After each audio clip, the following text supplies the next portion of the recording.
All right. Hello, everyone. My name is Mary Tressel. I am the director of Armanino's ESG Advisory Services. ESG stands for Environmental, Social, and Governance. I'm really happy to welcome you today to our webinar called Girls Who Green the World. We're just so happy to kind of have a repeat performance from Diana Kapp, the author of this book. And we'll be introducing her momentarily. But let's move forward in the slides. We just want to give you a bit of an agenda. We will do introductions. We've got a fantastic and inspiring panel here that's going to get you very excited about sustainability today.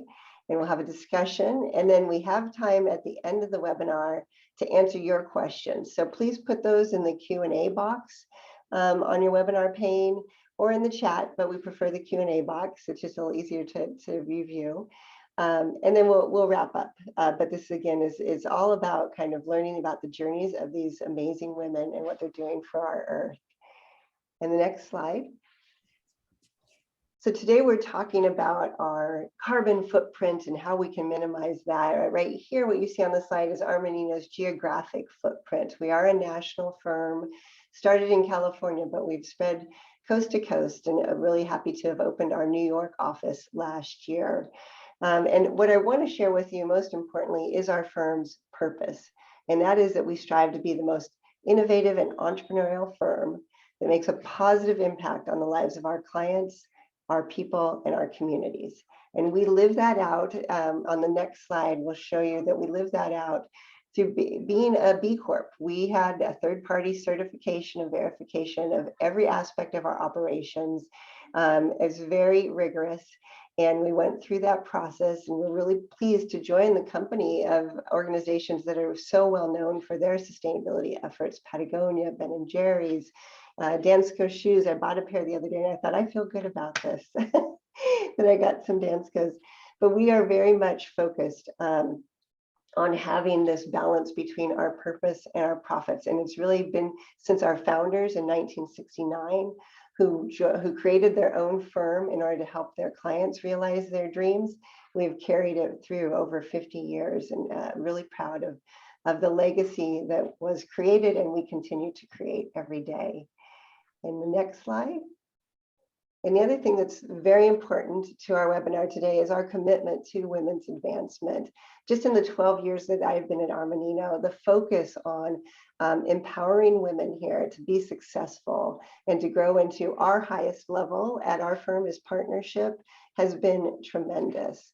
So we're seeing a lot of growth, and we are seeking to become an industry leader when it comes to promoting women and having diversity within our leadership ranks. So we're very excited about kind of all the programs that we do there, and even participating in the MOVE project, which is a national project focused on advancing women in business. So now we're going to move more into our program, but we have a special guest appearance today. So the only man you'll see presenting on this webinar, we hope we have a good balance of men and women in the audience, but the only man on our webinar today is Chris Russell, and Chris is our Senior Manager of Environmental Consulting at Armanino. He joined us last year when we started our ESG Advisory Services program, bringing a wealth of experience from 20 plus years at the Dallas-Fort Worth Airport, where he led the charge for them to be the first carbon neutral airport in North America. And so Chris, he also helped them to earn a United Nations Climate Action Award. But the reason Chris is here is really because of his daughter, Addison. And so Chris, why don't you share with the group the story you told me and what brought you both kind of to our stage today?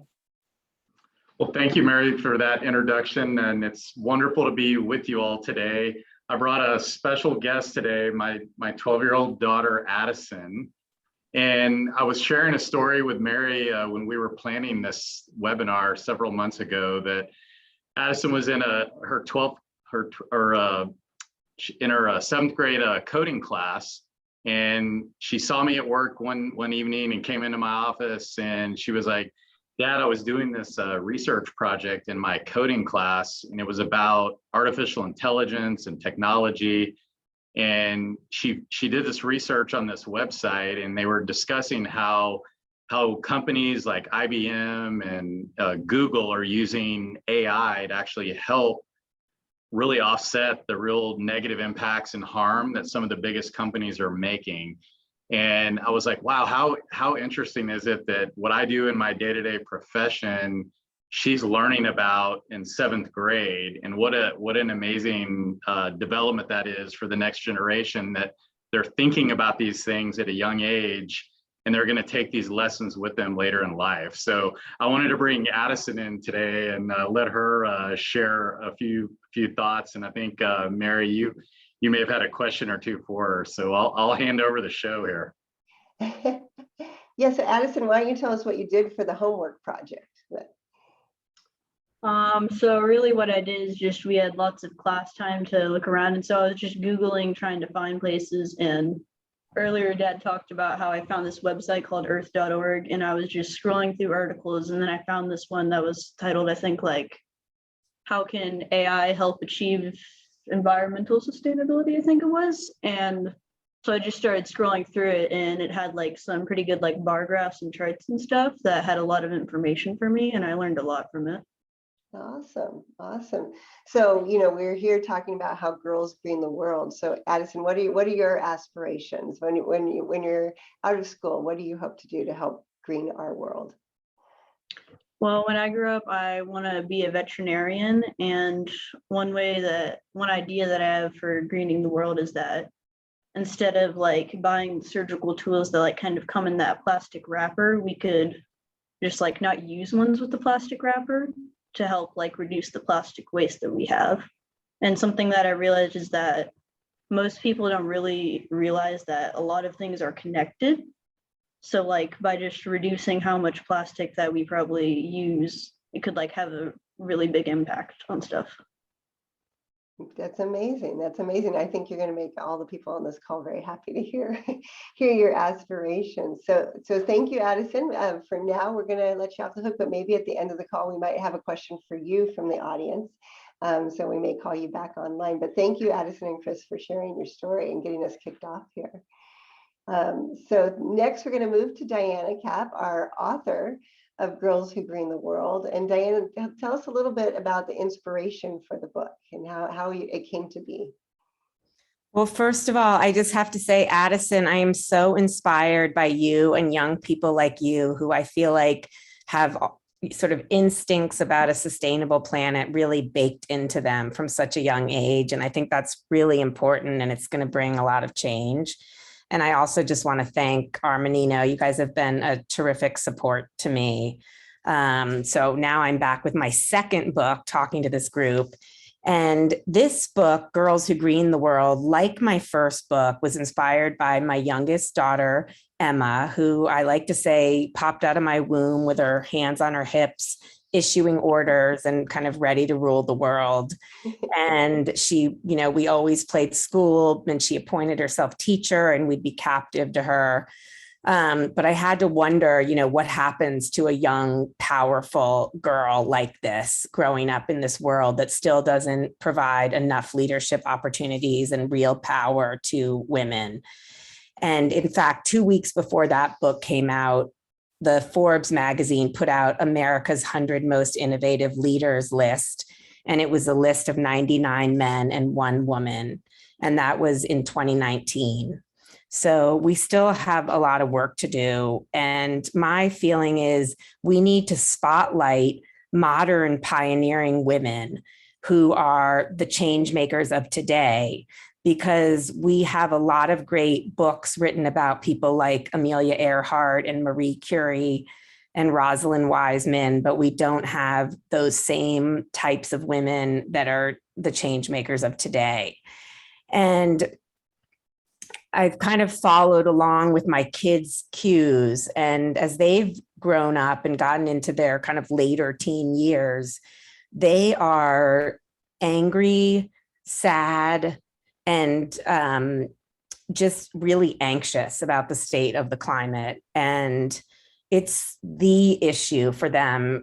There really isn't another issue as far as they see it. This is everything to them. And they're not alone. Young people that were surveyed, 10,000 young people around the world were surveyed in a publication that went in the Lancet. And it found that 56% agreed with the statement, humanity is doomed. And 40% say they will consider not having kids due to concern about the state of the planet. So I really feel like the narrative around what is possible has become incredibly negative. And there's sort of a sense of inevitability and that, the situation is dire and there's really nothing more to be done. And that is not going to produce the kind of action that we need and sort of harness all this great energy that young people like Addison have. So I went out looking for the modern day change makers, and a couple of them are here on this call today. And I also found people like Marianne Hitt, who she participated in the closing of or prevented the opening of 339 coal-fired power plants, and Lynn Jurek of Sunrun, who has put solar panels on 600,000 rooftops, or Varshini Prakash, who has founded the Sunrise Movement. So there's just a lot of great examples out there. And you're going to hear from some on the call as well today. That's amazing, Diana. I really appreciate that. And I also wanted to know, kind of as you're writing the book, what was maybe the most surprising thing that you interviewed hundreds of women. So what was maybe one of the most surprising things that happened as you were going through the research and putting the book together? Well, I really began from kind of zero. I was not knowledgeable about environmental issues, so I've had to kind of learn as I go. In fact, when I started writing the book, I didn't even know that fossil fuels were literally decomposed biological material buried in the earth. So I've had a lot of learning to do. And I'd say the most surprising area for me has probably been around food waste and meat, and how very bad for the planet meat is, and how much scientists believe that individual action actually can make a difference if we curb our eating habits. And just one statistic that really strikes me is if every American ate one less hamburger a week, it would be the equivalent of taking 10 million cars off the road. Wow. Yeah. That is amazing, and hopefully something that we all take home and take to the grocery store with us the next time we go. So Diana, you're going to be my partner here as we interview these wonderful women that you've talked to, and I'll ask some questions, but I know you've got some ideas and thoughts that you want to share along the way. So feel free to stay off mute and help me out with this. And sounds good. And again, to our audience, we're really excited to have you here with us today, and feel free to type in your questions as we go, and we'll answer those at the end. So let's go to the next slide. And I want to give a shout out to Kim and Selmo on our lead generation team, our marketing team. She's doing a great job keeping us organized and focused today. So thank you, Kim, for helping us get through this webinar. So the first panelist that we're going to interview is Daniela Fernandez, and Daniela is the founder and CEO of the Sustainable Ocean Alliance. So Daniela, tell us a little bit about yourself, and then tell us, I feel like we are all girls for our whole lives. So 25 years from now, when you are a girl, what will you be doing to help green our world? Thank you, Mary, and thank you for this wonderful opportunity. Well, I founded Sustainable Ocean Alliance when I was 19, a freshman at Georgetown University. And my big awakening was the fact that I found myself sitting at a UN conference surrounded by world leaders, heads of state, CEOs. And I realized that I was the youngest person in the room hearing about how our ocean was dying. And I also realized that every single person that got up and spoke on the podium, they talked about the gravity of the problems facing our ocean, whether it be the coral reefs being acidified, whether it be the fact that we have plastic pollution in the ocean, and all these horrifying facts and figures, but not one person got up and spoke about solutions. And so to me, there was a big gap, a big disconnect in that. One, we need to get more young people, my generation, to be a part of these conversations. And two, we needed to empower our generation to actually build these solutions, whether it be through entrepreneurship, through innovation, through grassroots movements. And that simply wasn't happening. So that was a catalytic moment for me at 19, when I realized I have the responsibility to build a platform to bring together my generation, existing world leaders, and encourage them to bring about solutions in this space. And so that's a little bit about, what SOE stands for. And I can talk a little bit more about what we do, but in essence, in the future, what I hope to see is more representation of women. Currently there's only about 38% of ocean scientists that are women, although over 50% of women are holding these, higher education degrees. Women are underpaid. Women they hold lesser leadership positions in organizations, and also we see that women are disproportionately mostly affected by climate change. And so in the world we're living in, there's simply not equity. And so for me, in building SOA, I built this because I want to empower other young women to step up, to make their voice be heard, and to lead, because we need to lead with empathy, with urgency, and with a sense of empowerment. And I think we will get to that point if we empower more women. Thank you so much, Danielle. That's great. All right, well, we'll look forward to hearing more from you in a little bit. Let me just ask Danielle a quick question. One of the things that you do, Danielle, is you seed fund 45 startup companies. And I'm just curious, how many of those companies are led by women? And are you able to find women founders in your particular area, which is focused on ocean and ocean health? Absolutely. So we do have a great amount of women founders as part of us 45. The majority of them are men, but we do have a big cohort of women founders.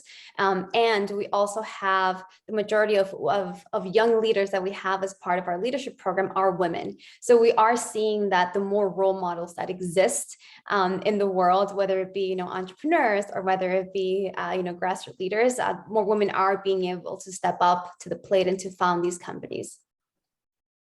That's fantastic. Thank you. Thank you.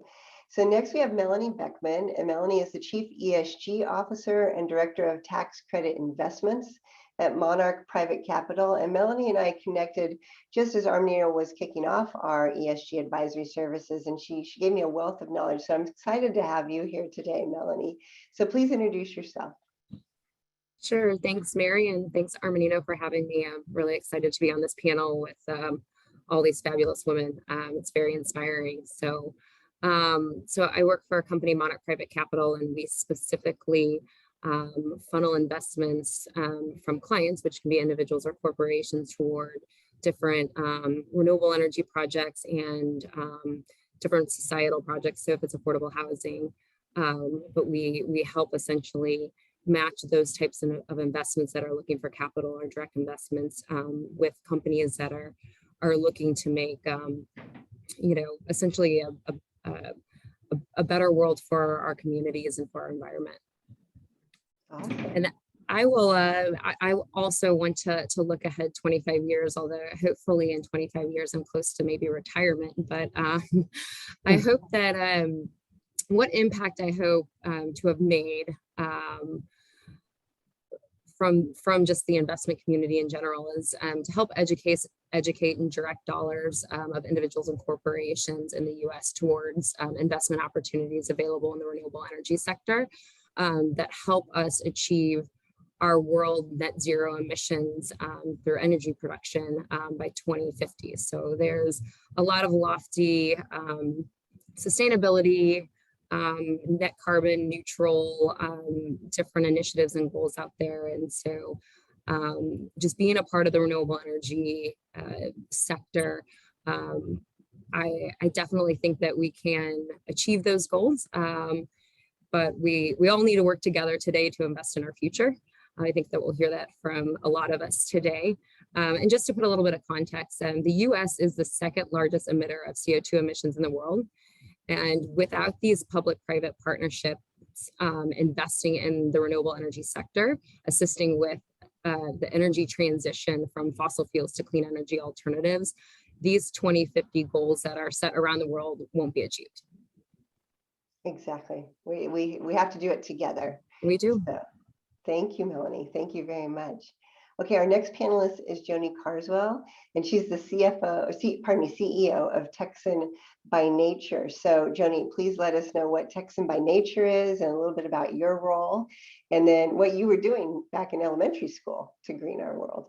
Absolutely. First, thank you, Mary, for having us, and Armanino for putting this on. And I'll actually start with what I was doing in elementary school. I grew up on a hydroponic produce farm. So way back when I was working in the field, all organic practices, and my dad was already instilling in us the need to do things differently from a food production standpoint. And then I took a varied path to getting to Texan by Nature. I worked in industry for a long time. I ran an education technology startup. I ran portfolio strategy and marketing for different tech firms before I came home, so to speak, to conservation and environmental work. And I came to Texan by Nature in 2017. And Texan by Nature is a conservation nonprofit.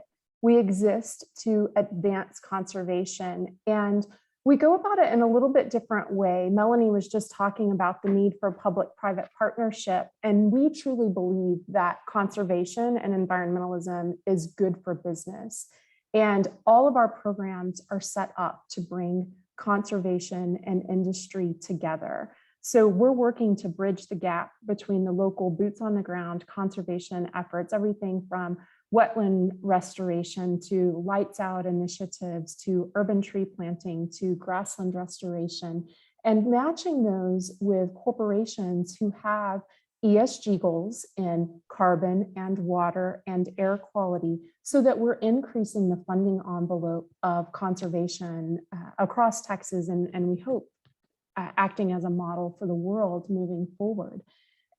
So all of our programs are built on collaboration and matching initiatives, and really focused on the data and the results of those.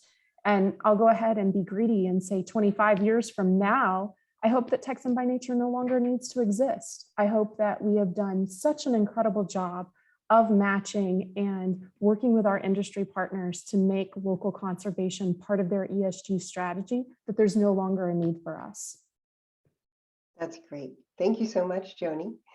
Let's go to the next slide. And I actually read in the book recently, and it was talking about, our businesses cannot thrive if our communities are not surviving. So Joni, you're really tying that together with the work that you're doing. So, all right, next we have Caitlin Mogentel, and Caitlin is the founder and CEO of Pulp Pantry. And actually, I'm a big snacker, Caitlin, so I'm very excited about your product. So I hope you'll share that with all of us, and then let us know what you think you might be inventing maybe in 25 years. I love it. Yeah, Pulp Pantry, we're actually doing something funky. I don't know if everyone has heard about upcycling in the audience, but essentially what we do is we partner with large scale food processors and manufacturers who have a ton of byproduct or surplus coming out of their operations. So for example, what really started our initial product line, which is a line of pulp chips, they're essentially veggie chips that are made from the cold pressed fiber of the juicing industry. And we've worked with 2 large national juice chains to essentially upcycle over 150,000 pounds of their organic byproduct in the past few years, with significant impacts for the climate. I think, if you dive into some of the science like Diana was talking about, food waste is a huge contributor to methane gas emissions. And food waste is the largest solid waste volume crowding our landfills currently. And so, not only are we going to use all of these resources like water, land, labor, fertilizers, and some of the, the kind of extractive processes that we go through to create fertilizers to grow our food, but then we're actually wasting about 40% of that food in the United States. So it's a huge problem, huge contributor to climate change. And we're really looking to tackle one segment of it. But I think, the fight starts at home, and actually food waste, the largest portion really is coming out of our households. So again, going back to each individual being able to make such a big difference in change what we really hope to do as a brand is inspire, people who've found our brand in grocery stores and whatnot to kind of carry on with that brand story and tune into some of the resources we have on things like our blog and through our email list and through our social, where we're really trying to educate people on what they can do with their scraps at home and more sustainable ways really to kind of utilize all of the amazing food resources that we have. And then thinking about, 25 years in advance, I mean, we started with veggie chips because essentially we went to the grocery store and we were looking and we're like, man, every veggie chip on shelf is just potato starch with a little sprinkle of veggie powder. Like, how can we do something that, really brings more nutritious options to the forefront? But 25 years down the road, I hope that we're still, found in grocery stores across the nation and in many different categories, really bringing more sustainable offerings to the forefront for everyday consumers. And so making it really accessible for people to eat more servings of vegetables, fruits, and fiber, and making a big dent on food waste and some of the things that we're seeing coming out of our industry right now. That's fantastic. Thank you so much. All right. Can you give us any hints of some other categories that you could imagine going into? Well, I can definitely tell you some fun facts about maybe some of the brands that we have reach out to us about their byproduct or waste problems. There's the largest carrot grower in the United States. I don't know if everyone knew, but baby carrots are actually made from one massive carrot that gets shaved down into 3 baby carrots. And so there's a ton of byproduct that comes out of processes like that, for example. We've also had conversations with manufacturers who might make, if you ever go to the grocery store and you buy broccoli florets or cauliflower florets and they're, in these pre-packs, we've had conversations with manufacturers who have all the stems left over and they don't know what to do with that. Let's see another fun one. Oh, apple slices. If you ever gone to McDonald's and gotten a Happy Meal for your kids, maybe you've seen, the apple slices that come in those packets, and those actually have about 40% of the full apple will go to waste in creating those apple slices. So there's really a lot of places where, and I mean, orange peels from making orange juice, that happens a lot in the facilities that we work with currently. There's so much opportunity out there because there is so much, unfortunately, surplus and byproduct available. The next idea that we're kind of exploring actually is a cereal that will be marketed to kids that's not made from grains, but it's instead made from a base of carrots. And we've, created a few prototypes of it, and it doesn't taste like carrots. It actually, we have like a cinnamon toast crunch flavor. And so things like that, where we're just trying to, again, market healthier options to kids, make it more exciting for kids to eat their veggies, because we all know that can be such a challenge today, but utilize upcycled foods to make it more accessible and affordable, hopefully long-term. That's fantastic. Thank you, Caitlin. Thank you. Okay, Jessica Landsberg. She's the co-founder of Pareto. And Jessica, this is a great concept, especially for young women to think about. So tell us why and how you founded Pareto. Yeah, absolutely. Well, Caitlin, if you need any taste testers, I'm totally open to try the cinnamon toast crunch. So I'm the co-founder of Pareto, and we are making getting dressed the easiest part of your day. So no more navigating the hundreds of thousands of brands out there when you're shopping, or standing in front of your closet thinking about how you style your wardrobe yourself. We simplify the whole process both through product and technology. So we're your single go-to brand that only makes true wardrobe essentials. So think those pieces you reach for day to day, no matter how much you have in your closet.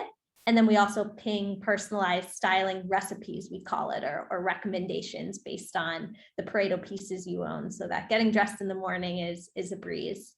And for us, at Pareto, we've really set out to show that sustainability in the apparel and fashion space should be table stakes. It shouldn't be every brand, it should be built into, and it shouldn't be a reason to buy from a brand anymore. And so we tackle sustainability holistically. We think about both the quantity of clothing made. We only launch 4 to 5 true wardrobe essentials each year, compared to Shein, for example, that launches 1,000 new styles every day. Because no matter how sustainably made a piece of clothing is, it still has a carbon footprint. It still consumes resources. So we really obsess over fewer, better, more purposeful pieces. And then we also think about and have baked into our business the impact of how clothing is made. And so the past year and a half, we built a fully traceable farm to closet supply chain. So we work directly with every hand that touches the piece, from our organic cotton farmers in Lubbock, Texas, all the way to our cut and sew factories in California and Illinois. And then for the question around greening the world in elementary school, Right. I remember, like, and I'm not sure, Addison will have to say if it's still normal or not, but I remember brown bags for lunch was like something everybody had back then. And it just never made sense to me because I would just like throw it out every day and my mom would give me a new one. So I remember forcing my mom to buy me a lunch box, and she's like, "You're going to lose this. It's going to get dirty," all that stuff. But now that I look back and now she's like, "Yeah, that did make a lot of sense. It just, and it was a good push. It was a good push." So that was, I think, at a young age, I didn't really realize the full impact, but now I look back on it and I'm proud that I pushed my mom and my family to convert. I think one of the aha sustainability moments I had is, I sent my kids to school with lunch, and unfortunately, we used a lot of single-use plastic to put their sandwiches in, et cetera. And my neighbor asked me to walk her 6-year-old daughter to kindergarten earlier this year because mom had to get to work early. And I was honored because she went to the same elementary school as my children, but she went through this routine. Amber did when we got to school, and she took out her snack, and that was in a reusable little plastic container. And then she put her sandwich, which was also in another reusable container, and her drink bottle, and she had to set them across the room where the teacher said everything needed to go in its place. And I looked at that and I thought, I wish I'd done that. I wish I'd really realized the damage, unfortunately, that plastic does to our universe. But I'm learning now at this age. So I think hopefully that's a sign of hope too for all of us. Today, you are all teaching us to how to be better and green our world. So I think we'll take down the slides now. And Danielle, I'm going to come back to you. And in the book, Diana quoted you as saying, I'm reading here if you don't mind for my notes, "I took the approach of Cortez, burn all the ships so you can't turn back." So when you started your organization, you had offers for a more lucrative career start per se, but you said, "No, I'm gonna go the way of Cortez." And we probably all agree right now that the earth is at a point where we can't turn back. So how are you finding inspiration to continue your work? What's going on these days that makes you inspired? Thanks, Mary. Well, I have the biggest smile on my face because I still remember the day I read about this military strategy that Cortez built, which was really, they burned all the ships so that his army couldn't turn back, and they had to fight and they had to survive and they had to do whatever it took to make victory a reality for them. And I remember, as I think I was in college, just reminding myself, like, I'm going to use that strategy one day. I have no idea for what, but I'm going to use it. And then when I did have these job offers from consulting firms or Wall Street firms, and like you mentioned, it could have offered a more stable and financially rewarding lifestyle, I realized that I had to take the approach of simply saying no and turning down all the job offers and just jumping into the uncertainty of entrepreneurship and creating Sustainable Ocean Alliance. And I also, just to give the audience more context, the 2 programs that we now have, so we're a global nonprofit, and the first program supports these for-profit entrepreneurs that are building ocean solutions. So it could be any technology that is supporting the health of our ocean, whether it be replacing plastic with seaweed alternatives, or using waves for alternative wave energy, or using AI to prevent whale strikes. I mean, we have so much innovation out there. And so what we do is we empower these entrepreneurs, we pair them with funders, we give them access to education. And so that's part of our programming. And the second piece of it is we have youth leaders in 165 countries. So we're building this army of youth that have this passion, that have this, woke sense of urgency, and they want to do something about the problems. And so to answer your question, Mary, it's, the strategy that I took on was a decision that I couldn't make. And I think, unfortunately, for our generation and for younger generations, we haven't been given a choice. Our climate is something that we have inherited. And it's essentially, you're either working towards protecting and saving our planet and our species, or you're working against it. There's no in between at this point.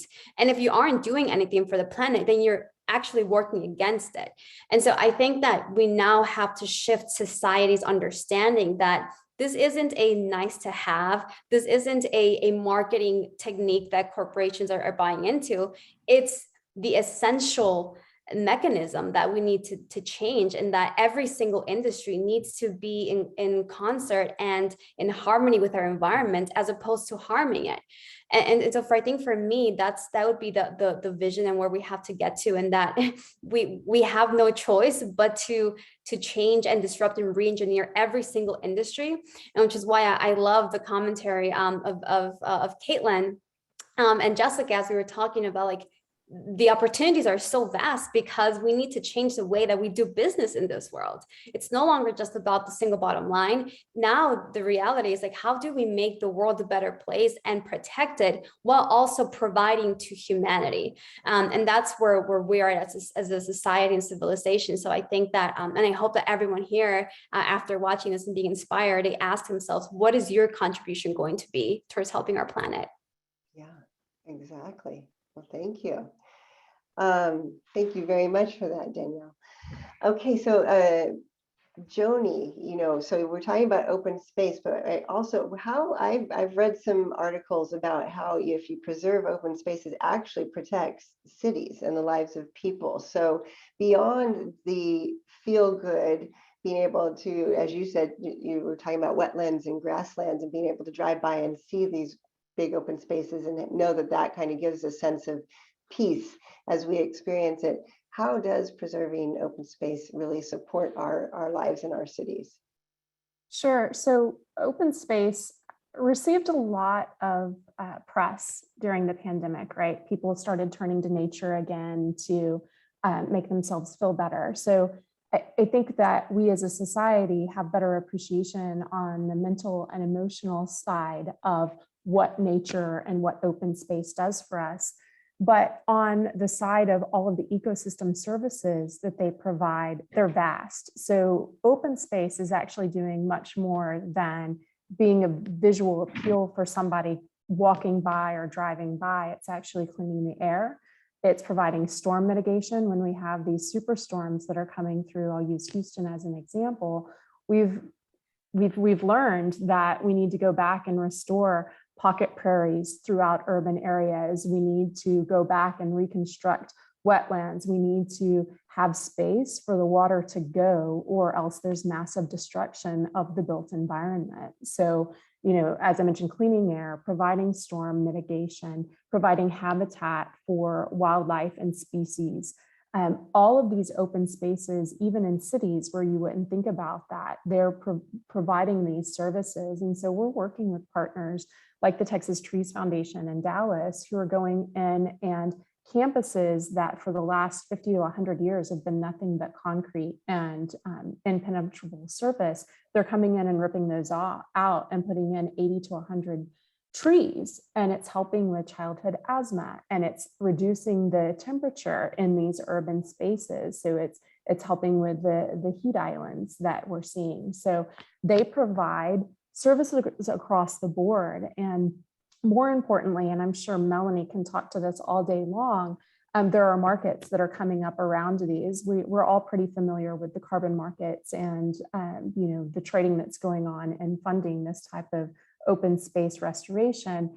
But now we're looking into water and biodiversity and other services that these areas are providing. So they're critically important. And Daniela hit it on the head. To do business, we need to be working in harmony with our environment moving forward. And more, we're seeing the financial mechanisms and understanding the science behind it to make this work, as we're also advancing industry at the same time. That's fantastic. All right, thank you so much. So Caitlin, I'm going to turn to you. And in the book, I love this quote. You said, "We can't really quantify how our everyday rebellious acts lead to social change. But 3 years ago, nobody was talking about upcycling. Now it's everywhere." So you mentioned upcycling in your introduction, but can you explain to the audience kind of what that means and You mentioned other opportunities in food, but are there other upcycling opportunities in other industries? Definitely. Yeah, I think, for the food industry, at least, only about last year, an Upcycled Food Association was created, if you can believe that. So it's a group of over 100 brands. It might be actually a couple hundred now, that are in this space looking at essentially overlooked resources in our food system and saying, what can we do to create brands or ingredients around some of these waste streams? Because some of this stuff is the most nutritious, like highly nutritious, for example, produce available. And really, like, the Upcycled Food Association created a official definition. So I would encourage people, if they're interested in learning more, to go to the Upcycled Food Association's website.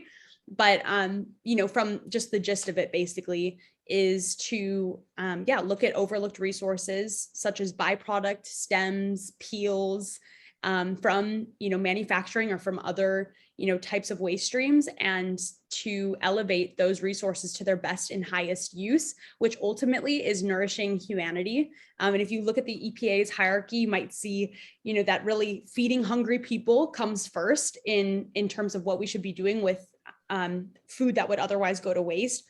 And then under that is animal feed. Under that would be sending it to compost. And of course, absolutely last resort would be, landfilling. But that really should never be necessary. And yet here we are today, and about 35%, I think, of our solid waste stream in landfills is food waste, which is just absurd to me. But when you look at the upcycled kind of landscape, it really, before it even made some approaches in the food industry, and it's still, of course, a really hard concept for people to wrap their heads around. Like, eating something that's upcycled doesn't necessarily sound like the most appetizing thing. So, I think this group is working a lot on the messaging around it. But what's really cool is that upcycling has been happening for many more years in, I think, especially like the fashion industry. For example, you might see brands like, well, I don't want to call out any brands that I know are greenwashing now.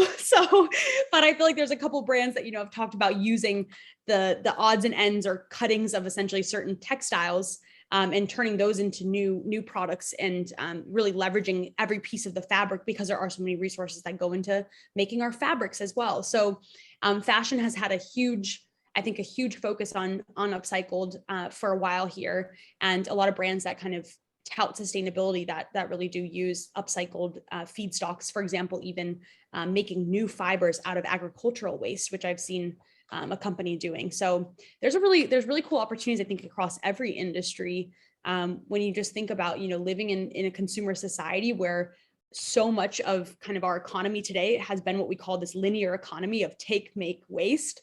And we really haven't thought with circularity about how do we actually design out waste from every aspect of our manufacturing. And we really can see that across, it's across every single industry. And, when I zoom in on the food industry, it's pretty crazy when you think about the fact that all these national juice brands have existed so many years, wasting 15 to 50% of the organic produce that they source. And it's expensive, for them. They're paying disposal fees on top of just the wasted ingredients that they've had to purchase. So I think, upcycling has really limitless potential for, for every industry in our economy. Mary, can I just give a plug to, there's a couple companies in my book that are doing some interesting upcycling concepts. So there's a pair of women that are making hair extensions for Black women out of invasive weeds. And that's a company called Lily and Augusta. And there's a very large company in India that are using sugarcane stalk to make to-go containers and replacement for styrofoam and tinfoil, and has partnered with India Railways. And on Saturday night last weekend, I ate at Shuggy's Trash Pies, which is a newly opened restaurant in the Mission District of San Francisco. And everything they serve is produce that would otherwise be going to waste or a byproduct of various kinds. And it's mostly pizza, but there's also some fun fried pickles and things like that. And they were on the front page of the Chronicle's food section on Sunday. Oh, how fun. Yeah, it was really fun, really fun. Well, I'm going to invite the audience, if you're feeling brave and you're feeling rebellious, what might some everyday rebellious acts be that you could take on? So in the audience, feel free to type into the chat what you may be doing that could be rebellious. I know actually I take the bus to work at least once a week, and everyone here thinks that that's insane, and it's not. We need to be taking public transportation as often as we can, but I guess that's my rebellious act at age 55. I'm taking the bus. So there we go. Jessica, I'm going to turn to you, and you have said that Pareto was born out of your frustration with the retail industry. You're actually a consultant to the retail industry before you started your own company.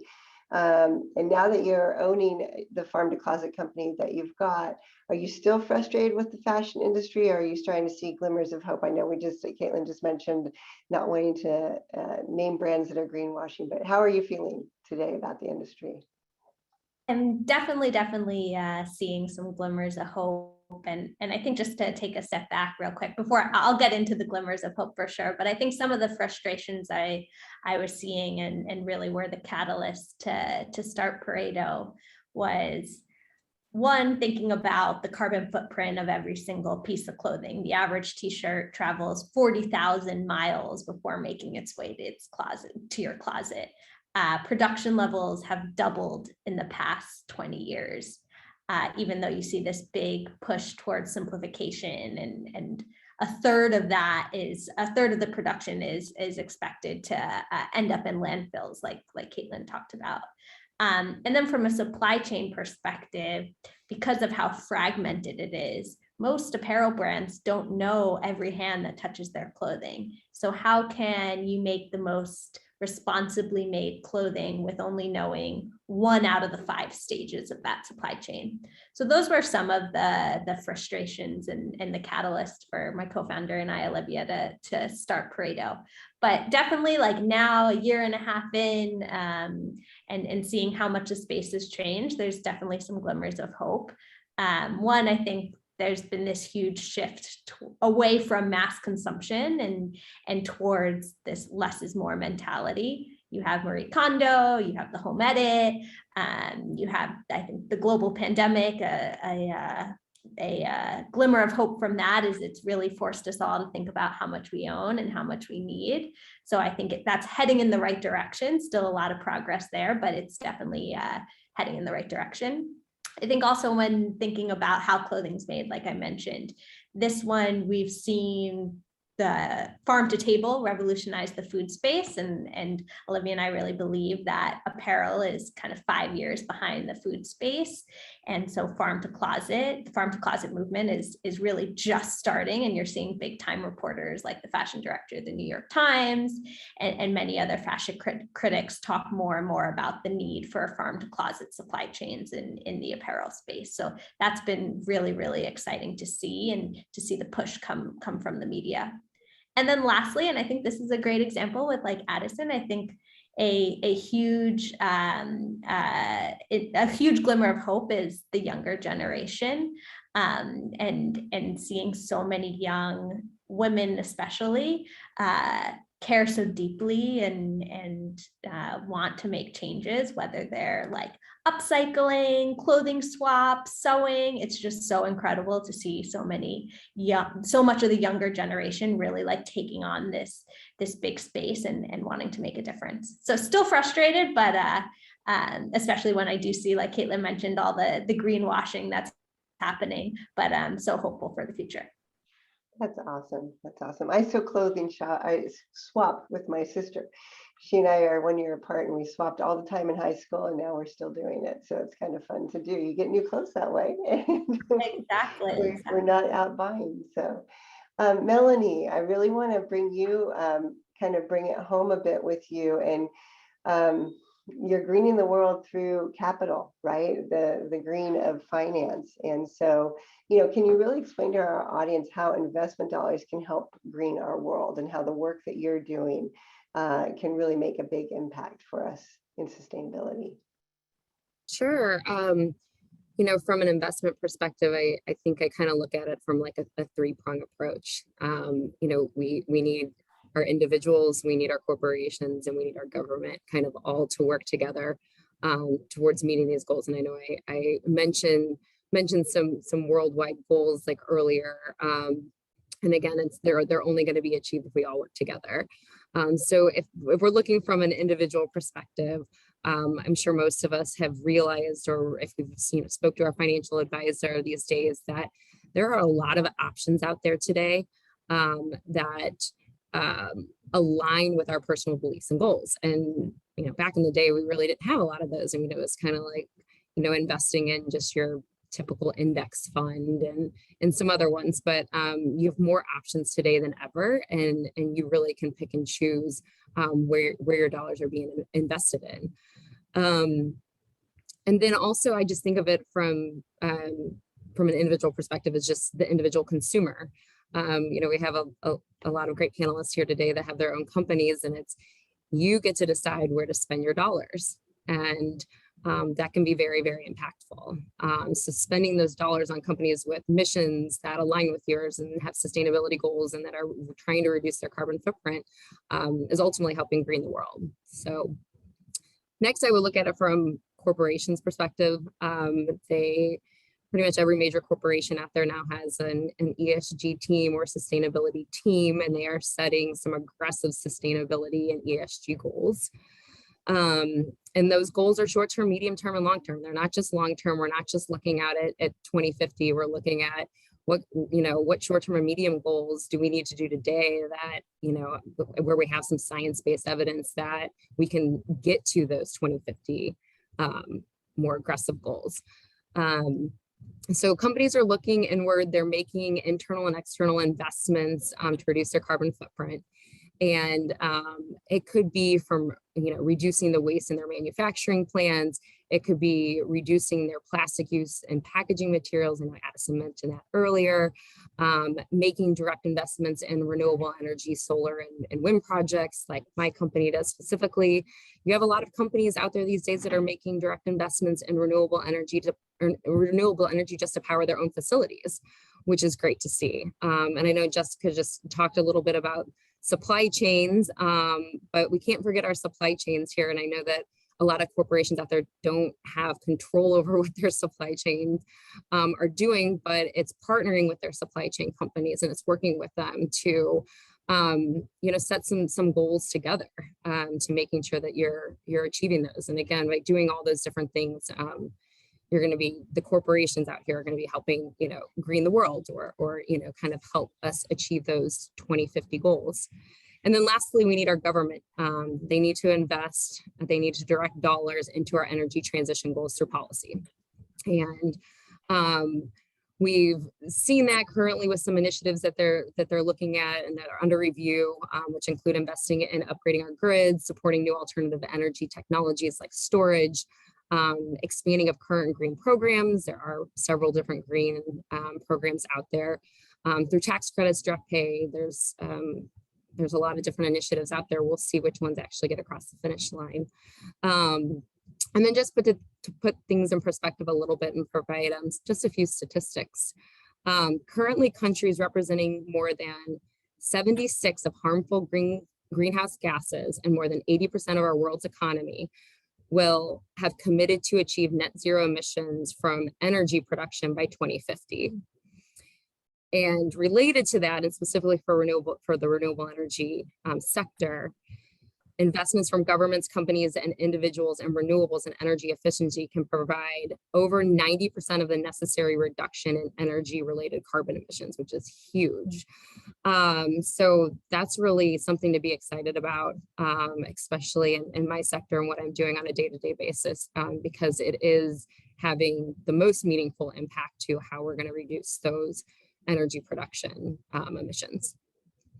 It's the hope that Diana was talking about that the younger generation needs, right? It's that vision of a future that can be addressed. We've got to commit to it. And I think that's what we've been hearing from all of you today. So I appreciate that. Kim, I know we have a polling question for the audience, so I'd like to pop that up right now. So I think that's coming up here.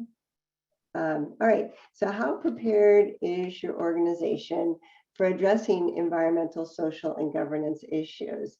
So Melanie was just talking a bit about that. So within your organization, whether you're for-profit or nonprofit, are you very prepared? Are you starting a new strategy? Not prepared yet, or unsure? Really, it's not something that's your focus area, so you're not sure what your organization is doing. But I'd love to have you answer those. And while you do, I'm just going to read off a couple of the rebellious ways that people are taking advantage of their rebellious acts to save the earth. And I love the fact that someone wrote in, making sure that my family is recycling. I had to reconvince them that it was worth it. I know my sister has had this argument with our family. She is the recycler in our family. And so my siblings give her a hard time, but she makes sure that they recycle when she's around. I take the bus to school every day from a couple of people. So thank you, Elizabeth. And oh yeah, Elizabeth, you put that in twice there, so that's great. Charlotte wears eco-friendly shoes every day. Joni, you've kept your team working 90% remotely. I think that's good for mental health as well as the environment. I think that's fantastic. And then Jennifer keeps her purse filled with bamboo utensils and metal straws, reusable bags, and says we don't need the straws, and then get their coffee topless. So I like that. And I also use the reusable produce bags. And every time I go through the checkout counter, the clerks say, hey, those are cool. So we need to have more people using those reusable produce bags. And finally, Kim, you may be the winner with repurposing leftovers. So we talked about I've forgotten the name of the restaurant, Diana, now, the pies. Trash pies, Shuggies trash pies. So Kim's having trash pies at home these days. So let's go ahead and close the poll and see what we got for answers. So we got 13% of the audience is very prepared. That's exciting. And another 37% are starting their strategy. So that's also exciting. And then 18% of the audience is not yet prepared for ESG. And hopefully today they walk away inspired. Another 32% is unsure. So let's go ahead and close that poll, Kim. And I know we are coming up on time, so I'm going to go quickly to Addison and just ask you, Addison, and we can go to the next slide, I think, Kim. But Addison, what did you learn today that inspired you? I think just listening to everyone talking about like how the different groups and companies and people that they know are like doing stuff and how like others can do it, like that's really just inspired me to do that stuff too if I can. Great. Yeah, I hope you share some of these stories with your friends when you get back to school tomorrow. And then Diana, I was hoping that you might help us close out and just kind of what did you take away from today's call, and what do you hope that the audience takes away? I'm just so impressed by all the people that I'm meeting in this space and how committed they are and how much it feels that we are making progress and moving forward. And I really do feel greatly heartened. If I would leave a thought with the audience today, I really believe that what you can do is change your mindset about consumption overall, and you can just start thinking about the fact that we have limited resources on this planet of ours, and we have to do a lot more with less. So whether that's upcycling or buying less or having brands produce, fewer numbers of things, but it ultimately all comes back to each of us as individuals and really thinking about, do I really need all this stuff? And can we share more? Can we fix things that are broken? Can we have values that are about, gifting experiences instead of, things? And to me, that's just at the root of all of it. That's the kind of culture change that I think we need to have, and that I'm really excited to go around talking about and spreading the word. And I will just give one plug for the book. If I really am looking for ways to get this book in front of young people. So if you have any ideas for me of organizations or schools or, ways to do that, I'd love to hear from you. And on that note, actually, Diana, we are donating Armanino, the Armanino Foundation is donating 100 copies of your book to the Monterey Bay Aquarium teen education program. So I know the Monterey Bay Aquarium made your book. One of your women that is greening the world got inspired when she was volunteering there, and they are a client of Armanino. So we're very happy to be sending over 100 books to their program and hopefully inspiring those 100 students to make big moves with their lives. So thank you so much for everyone for being here with us. Really grateful for you to make the time and share your stories, because I certainly have been impressed and inspired and want to go out and do even more. And anybody who has any questions about Armanino, feel free to contact me here, and Chris and I'd be happy to support you on your ESG journeys. And with that, I would really like to just thank everyone and wish you a good evening. So thanks so much. Thank you, Mary, for a great panel in Armanino. Excellent night. Okay. Good night, all.